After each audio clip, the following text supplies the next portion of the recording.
राजकीय चिखलाला अमित शहा जबाबदार असल्याचं संजय राऊतांनी म्हटलंय। महाराष्ट्राच्या राजकारणात आज झालेल्या चिखलाचं कारण उद्धव ठाकरे असल्याचा आरोप राज ठाकरेंनी केला होता। त्यावर राऊतांनी प्रत्युत्तर दिलंय। झी 24 तासच्या टू द पॉइंट या मुलाखतीमध्ये राज ठाकरेंनी हा आरोप केला होता। फडणवीस पुन्हा मुख्यमंत्री होतील असं भाकीत राज ठाकरेंनी झी 24 तासच्या टू द पॉइंट मुलाखतीत केलं। यावर निवडणुकीनंतर मुख्यमंत्रीपद ठरणार, मात्र राज ठाकरेंच्या शुभेच्छा स्वीकारतो असं फडणवीस म्हणाले। आघाडीचा महाराष्ट्रनामा म्हणजे नेमकं काय असा सवाल आशिष शेलारांनी मविया नेत्यांना विचारलाय। कवितेच्या माध्यमातून शेलारांनी मवियावर निशाणा साधलाय। जय महाराष्ट्र म्हणणारे नक्षलवाद्यांच्या झोळीत असल्याचा आरोपही शेलारांनी केलाय। बारामतीत युगेंद्र पवारांचे गावभेट दौरे सुरू आहेत। आता चित्र बदललंय। बारामतीकरांना बदल हवाय, लोकसभेची पुनरावृत्ती होणार असा विश्वास यावेळी युगेंद्र पवारांनी व्यक्त केला। आम्हाला 160 ते 165 जागा मिळणार असा विश्वास खासदार संजय राऊतांनी व्यक्त केलाय।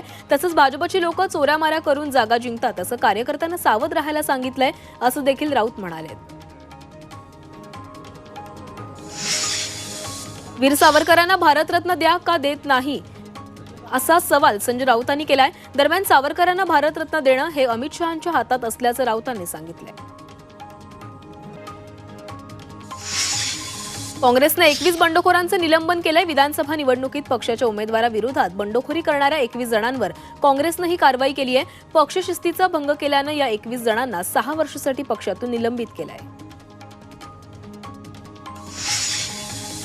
महायुती उमेदवार नितेश राणे आणि महाविकास आघाडीचे उमेदवार संदेश पारकर एकाच व्यासपीठावर एकत्र आले। एकेकाचे जीवलग मित्र, मात्र ते आता विधानसभेच्या निवडणुकीच्या रिंगणामध्ये एकमेकांसमोर आहेत। हे दोन्ही नेते देवगडच्या एका कार्यक्रमात एकत्र आले। या कार्यक्रमामुळे एकत्र आलो अशी भावना नितेश राणेंनी व्यक्त केली आहे। श्रीवर्धनमध्ये राष्ट्रवादी काँग्रेसला धक्का बसलाय। मुख्य जिल्हा प्रवक्ते श्यामकांत भोकरेंनी पक्षाला सोडचिठ्ठी दिली आहे। पक्षांतर्गत गटबाजीला कंटाळून भोकरेंनी राष्ट्रवादीला रामराम ठोकलाय। श्यामकांत भोकरे सुनील तटकरेंचे निकटवर्ती आहेत। भोकरे लवकरच राष्ट्रवादी शरदचंद्र पवार पक्षामध्ये प्रवेश करणार आहेत। पंढरपुरातील माढा मतदारसंघात अपक्ष उमेदवार रणजित शिंदेंना मोठा धक्का बसलाय। रणजित शिंदेंचे कट्टर समर्थक बाबा आबा शिंदेंनी राष्ट्रवादी शरद पवार पक्षाचे उमेदवार अभिजित पाटलांना पाठिंबा दिलाय, तर संजय कोकाटेंनीही अभिजित पाटलांनाच पाठिंबा दिलाय। मुख्यमंत्री महाविकास आघाडीचाच होणार असा टोला अंबादास दानवेंनी राज ठाकरेंना लगावलाय। राज ठाकरेंचे विचार अद्याप स्पष्ट नाहीत, त्यांच्या बोलण्याला कुठलाही अर्थ नाही अशी टीकाही दानवेंनी केली आहे। ना फडणवीस ना अजित पवार केवळ मवियाचाच मुख्यमंत्री होणार असं दानवे म्हणाले। अपक्ष उमेदवार उभा करून मतं खाण्याचा भाजपचा नवा ट्रेंड आहे असा जयंत पाटलांनी भाजपवर हल्लाबोल केलाय। महाराष्ट्रात हरियाणा पॅटर्न राबवत असल्याचा आरोपही त्यांनी केला, तर पर्वतीत विद्यमान आमदार नगरसेवकांच्या कामाचं श्रेय लाटतात अशी टीका जयंत पाटलांनी माधुरी मिसाळ यांच्यावर केली आहे। काँग्रेसचे उमेदवार आणि भाऊ धीरज देशमुखांच्या सभेत रितेश देशमुखांची टोलेबाजी पाहायला मिळाली। 20 तारखेला इतक्या जोरात बटन दाबा की समोरच्या उमेदवाराचा डिपॉझिट जप्त झाला पाहिजे असा टोला रितेश राणे देशमुखांनी लगावलाय। भाजप उमेदवार रमेश कराडांवर त्यांनी ही टीका केली आहे। सांगोल्याचे आमदार शिवसेनेचे उमेदवार शहाजी बापू पाटलांनी उद्धव ठाकरेंच्या टीकेवर पलटवार केलाय। उद्धव ठाकरे मी 23ला नाही तर 24ला गुवाहाटीला जाणार, विजयी उमेदवार म्हणून कामाख्या देवीचे दर्शन घेणार असा टोला शहाजी बापूंनी लगावलाय। अडीअडचणीच्या कामासाठी सुरेश धस पाहिजे पण मतदान दुसऱ्याला असं का अशी खंत भाजपचे उमेदवार सुरेश धस यांनी व्यक्त केली आहे। तुमच्यासाठी काम केलंय त्यामुळे मलाच मतदान करा असं आवाहन त्यांनी केलंय। कल्याण पूर्वेतील महायुतीचे उमेदवार सुलभा गायकवाडांच्या प्रचारार्थ मेळाव्याचं आयोजन केलं होतं। यावेळी खासदार श्रीकांत शिंदेंनी अफवांना बळी पडू नका असा सल्ला कार्यकर्त्यांना दिलाय। त्याचबरोबर महायुतीचा धर्म पाळून सुलभा गायकवाड यांना प्रचंड मतांनी विजय करा असं आवाहनही त्यांनी केलंय। नागपूरमधील सावनेर मतदारसंघात भाजप उमेदवार आशिष देशमुखांसाठी भोजपुरी अभिनेता खासदार रवी किशन यांनी रोड शो केला। चनकापुरात रोड शो आणि जाहीर सभा झाली। यावेळी सावनेरच्या विकासासाठी भाजपला मत देण्याचं आवाहन रवी किशन यांनी केलंय। खेड आळंदी मतदारसंघात राष्ट्रवादीचे उमेदवार दिलीप मोहिते पाटील जोरदार प्रचार करतायत। झी 24 तास ऑन ड्युटी अशा टॅगलाईन घेऊन हा प्रचार सुरू आहे। यावेळी मतदारसंघात ठिकठिकाणी त्यांचं जंगी स्वागत केलं जात आहे।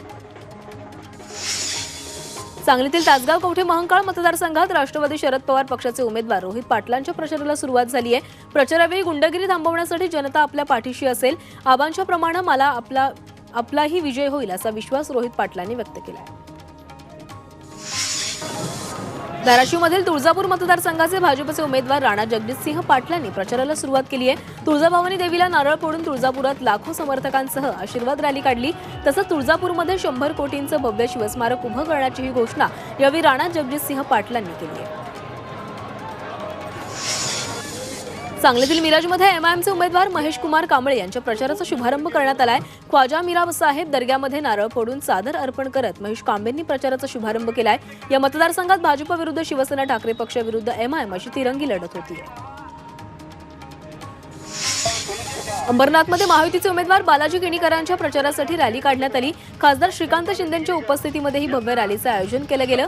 बालाजी किणीकर हे मोठ्या मताधिक्याने विजयी होतील असा विश्वास यावेळी श्रीकांत शिंदेंनी व्यक्त केला आहे. महायुती उमेदवार नितेश राणे आणि महाविकास आघाडीचे उमेदवार संदेश पारकर एकाच व्यासपीठावर आले होते. एकेकाचे जिवलग मित्र, मात्र ते आता विधानसभा निवडणुकीच्या रिंगणामध्ये एकमेकांसमोर आहेत. हे दोन्ही नेते देवगडच्या एका कार्यक्रमात एकत्र आले. या कार्यक्रमामुळे एकत्र आलो अशी भावना नितेश राणेंनी व्यक्त केली आहे. श्रीवर्धनमध्ये राष्ट्रवादी काँग्रेसला धक्का बसलाय. मुख्य जिल्हा प्रवक्ते श्यामकांत भोकरेंनी पक्षाला सोडचिठ्ठी दिली आहे. पक्षांतर्गत गटबाजीला कंटाळून भोकरेंनी राष्ट्रवादीला रामराम ठोकलाय. श्यामकांत भोकरे सुनील तटकरेंचे निकटवर्ती आहेत. ते भोकरे लवकरच राष्ट्रवादी शरदचंद्र पवार पक्षात प्रवेश करणार आहेत. पंढरपुरातील माढा मतदारसंघातील अपक्ष उमेदवार रणजित शिंदेंना मोठा धक्का बसलाय. रणजित शिंदेंचे कट्टर समर्थक भारत आबा शिंदेंनी राष्ट्रवादी शरद पवार पक्षाचे उमेदवार अभिजित पाटलांना पाठिंबा दिलाय. तर संजय कोकाट यांनीही अभिजित पाटलांचा पाठिंबा दिलाय. बीडच्या माजलगावातील प्रचार सभेत प्रकाश आंबेडकरांनी SC/STच्या आरक्षणाबाबत कोर्टाच्या निर्णयावर संताप व्यक्त केला. भाजपात जर जरांगे पाटलांच्या मागणीला विरोध करत असेल तर ते जाहीर करावं असं आवाहन आंबेडकरांनी केलंय. तर आरक्षणाच्या संरक्षणासाठी ओबीसी आमदार विधानसभेत गेले पाहिजेत असंही आंबेडकर म्हणाले.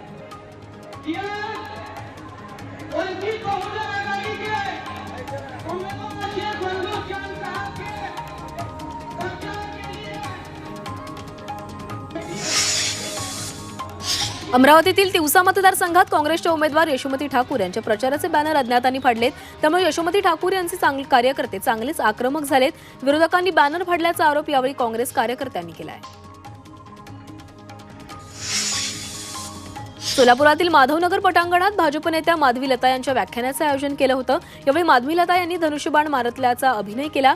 त्यामुळे उपस्थित कार्यकर्त्यांमध्ये मोठा जल्लोष पाहायला मिळाला.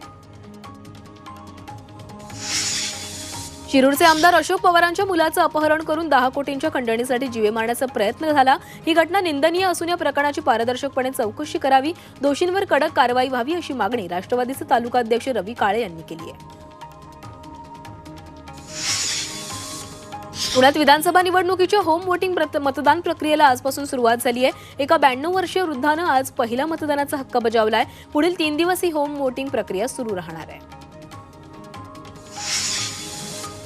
पुण्यात आजपासून घरातून मतदानाला सुरुवात होणार आहे. ज्येष्ठ नागरिक आणि दिव्यांगांसाठी होम वोटिंगची सुविधा करण्यात आली आहे. 85 वर्षांहून अधिक जास्त वय असलेल्या नागरिक पोस्टल बॅलेटनं मतदान करणार आहेत. संध्याकाळी 5 वाजेपर्यंत हे मतदान करू शकतात. वाशिम जिल्ह्यातील 3 विधानसभा मतदारसंघात गेल्या 3 दिवसांपासून गृहमतदानाला सुरुवात झाली आहे. 1381 ज्येष्ठ आणि दिव्यांग मतदारांनी मतदानाचा हक्क बजावलाय.